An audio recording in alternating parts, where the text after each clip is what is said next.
کسے نہیں تمنا سروری لیکن کسے نہیں تمنا سروری لیکن خودی کی موت ہو جس میں وہ سروری کیا۔ السلام علیکم، میرا نام ہے شاہد ایوب، آپ دیکھ رہے ہیں لرننگ ٹو لیو۔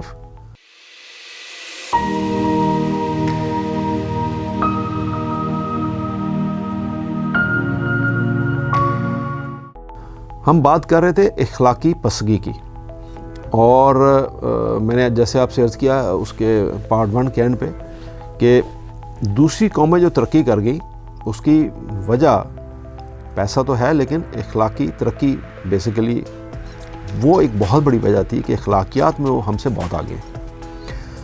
یہاں میں آپ کو ایک واقعہ کوٹ کرتا ہوں، آپ نے سنا بھی ہوگا، سوشل میڈیا پہ آج کل یہ بہت وائرل ہے اور آلموسٹ سب نے پڑھا، لیکن یہ چونکہ اتنا اچھا ایک انسیڈنٹ ہے، واقعہ ہے جو سننے سے تعلق رکھتا ہے۔ واقعہ یہ ہے کہ ایک کراس کنٹری ریس ہو رہی تھی، دسمبر 2012 کی یہ بات ہے۔ تو دوڑ کے مقابلوں میں فنش لائن سے چند فٹ کے فاصلے پر ایک کینیا کا ایتھلیٹ ہے عبد المتی، وہ سب سے آگے تھا اور آلموسٹ وہ اپنی دوڑ جیت چکا تھا۔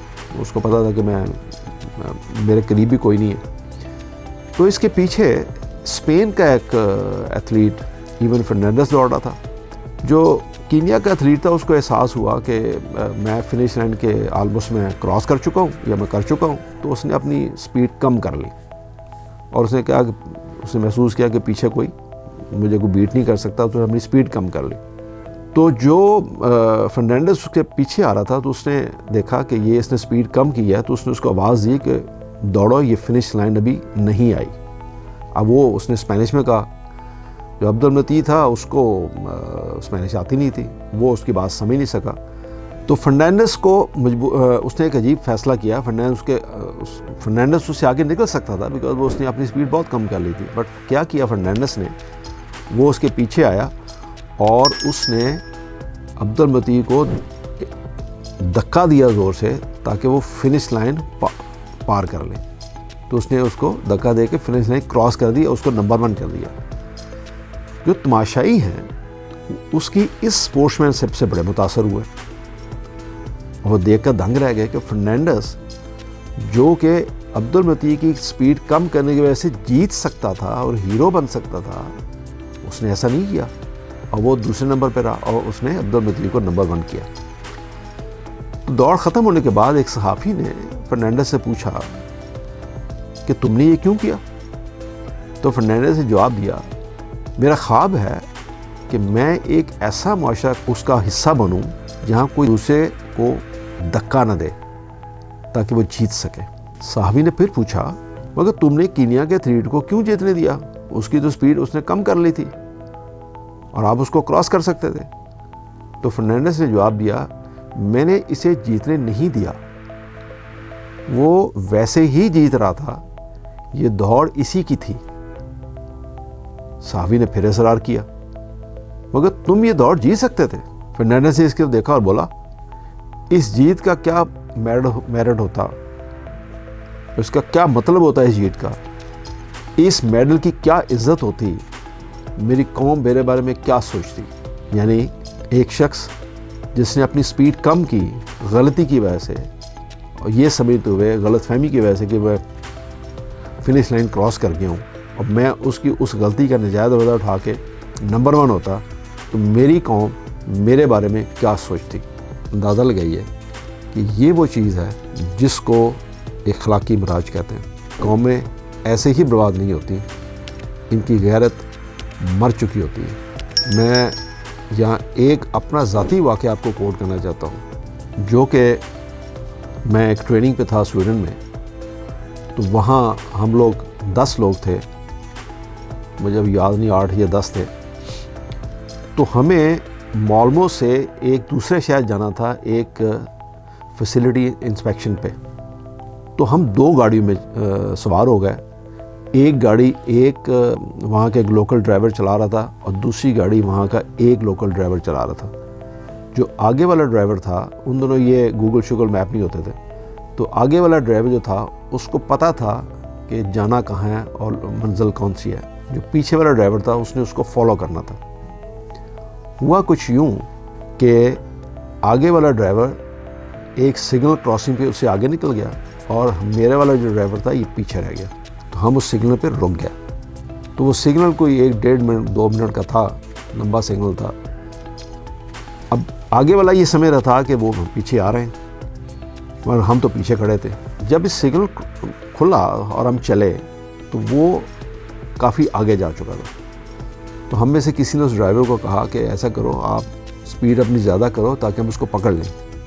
تو کہنے لگا میں اپنی سپیڈ زیادہ نہیں کر سکتا بیکاز اس روڈ کی لمٹ یہ ہے, میں یہاں اس سپیڈ لمٹ سے زیادہ نہیں جا سکتا.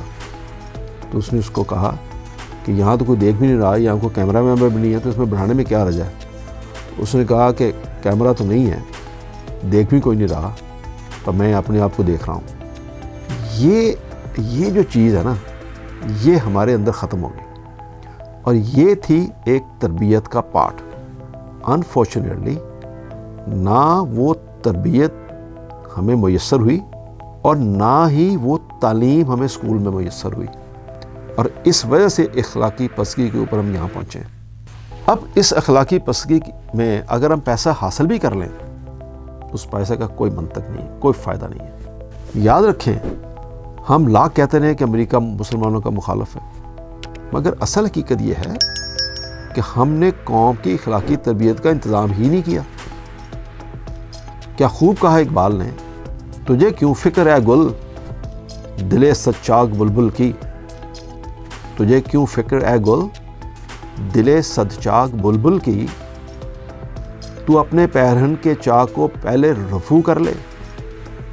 تم بلبل کی بات کر رہے ہو, اس کے بارے میں سوچ رہے ہو, پہلے اپنے پیرہن جو ہے اس کو تو پہلے رفو کر لو, اس میں جو پھٹا پڑا یا سراخ ہوا ہے.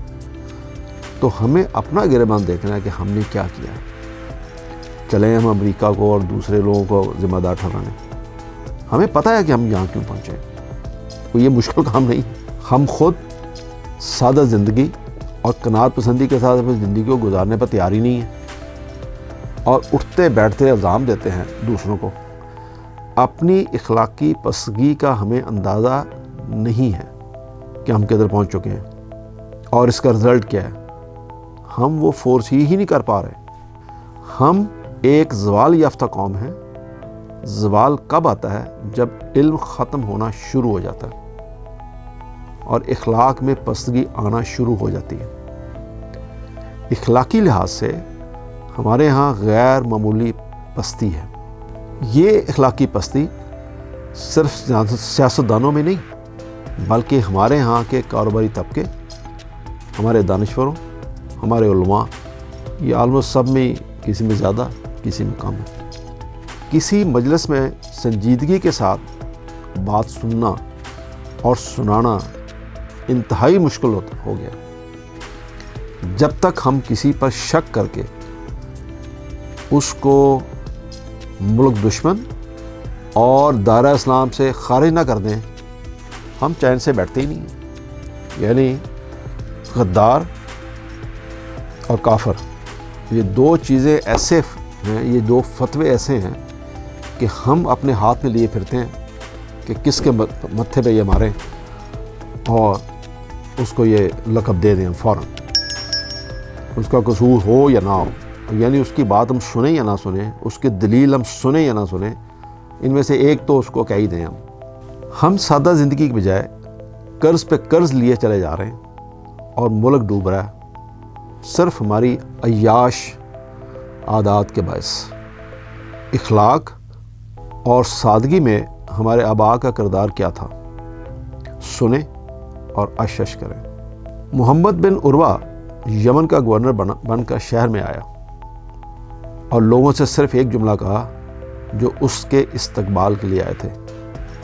سنیں وہ جملہ, لوگوں یہ سواری جس میں سوار ہوں جو کہ ایک اونٹ تھا میری ملکیت ہے, اس سے زیادہ اگر میں لے کر پلٹا تو مجھے چور سمجھا جائے. یہ تھا اس کا خطاب. That's it. یہ عمر بن عبدالعزیز کا سنہری دور تھا. یمن خوشحالی کا مرکز بن گیا. جس دن محمد بن عروہ اپنا وقت پورا کر کے یعنی اپنا ٹینیور پورا کر کے واپس پلٹ رہا تھا, اس کے جانب لوگ رو رہے تھے. لوگوں کا خیال تھا کہ محمد بن عروہ ایک لمبی تقریر کریں گے، مگر اس نے صرف اس تقریر میں الوداعی خطاب میں ایک جملہ کہا. سنے وہ جملہ. انہوں نے کہا، لوگو، یہ سواری میری ملکیت تھی، یعنی وہ اونٹ جس پہ وہ سوار ہو کے آئے تھے. میں واپس جا رہا ہوں، میرے پاس اس کے سوا کچھ اور نہیں. اور یہی ایک جملہ تھا. یہ سادہ زندگی کی ایک اعلیٰ مثال ہے، اخلاقی ترقی کی، اخلاقی معراج کی ایک اعلیٰ مثال ہے.